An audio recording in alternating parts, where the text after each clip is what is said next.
Hello అండి. రీసెంట్‌గా తెలుగు సినిమాలని పైరసీ చేస్తున్న ఐబొమ్మ రవిని అరెస్ట్ చేయడం జరిగింది.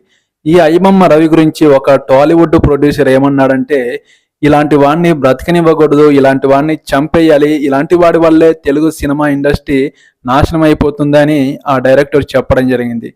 సరే, ఐబొమ్మ రవి చేసింది తప్పే. కానీ సాధారణ ప్రేక్షకుడికి ఐబొమ్మ రవి చేసింది తప్పనిపించట్లేదు. అది సినిమా వాళ్ళకి మాత్రమే తప్పనిపిస్తుంది. ఇలాంటి వాడిని బతికినివ్వకూడదని సినిమా వాళ్ళు అంటున్నారు. మరి సినిమా వాళ్ళు చేసేది ఏంటి?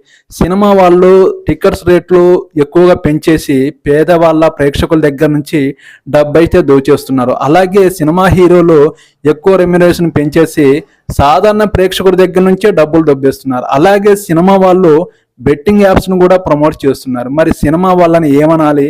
పేద ప్రేక్షకుల దగ్గర నుంచి డబ్బులు దోచుకుంటున్న ఈ సినిమా వాళ్ళు కూడా శిక్షింపబడాలి కదా. మరి ఇలాంటి ఐబొమ్మ రవిని శిక్షించేటప్పుడు సినిమా వాళ్ళని కూడా శిక్షించాలి. సినిమా వాళ్ళ వల్లే పేద ప్రేక్షకుల దగ్గర నుంచి డబ్బు దోచుకెళ్తున్నారు. ఎక్కువ రెమ్యునరేషన్ తీసుకొని ఎక్కువ టికెట్ రేట్ పెట్టి సాధారణ ప్రేక్షకుడిని సినిమా థియేటర్కి వచ్చి చూసేలా చేయట్లేదు. అందువల్ల సాధారణ ప్రేక్షకుడు ఇలాంటి పైరసీ మూవీస్ని చూడడానికి ఇష్టపడుతున్నారు. సాధారణ ప్రేక్షకుడికి ఐబొమ్మ రవి చేసింది తప్పనిపించలేదు. కానీ ఐబొమ్మ రవి చేసింది తప్పే. కానీ అది ఎవరిది?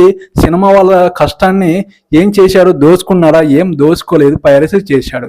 కానీ సాధారణ ప్రేక్షకుడి దగ్గర నుంచి సినిమా వాళ్ళు చాలానే డబ్బు దోచుకున్నారు కదా. మరి ఇలాంటి వాళ్ళని ఎలా శిక్షించాలి? సాధారణ ప్రేక్షకుడు థియేటర్కి వచ్చి సినిమా చూసేలాగా టికెట్స్ రేట్లు తగ్గిస్తే సినిమా బాగుపడుతుంది. మీరేమంటారు? ఈ వీడియో మీద ఒక లైక్ చేయండి. ఐబొమ్మ రవి మీద మీరు ఎలాంటి కామెంట్ చేస్తారో కామెంట్ చేసి నా ఛానల్ని సబ్స్క్రైబ్ చేసుకునే వాళ్ళు ఉంటే ప్లీజ్ సపోర్ట్ మై ఛానల్. ఓకేనండి, బాయ్.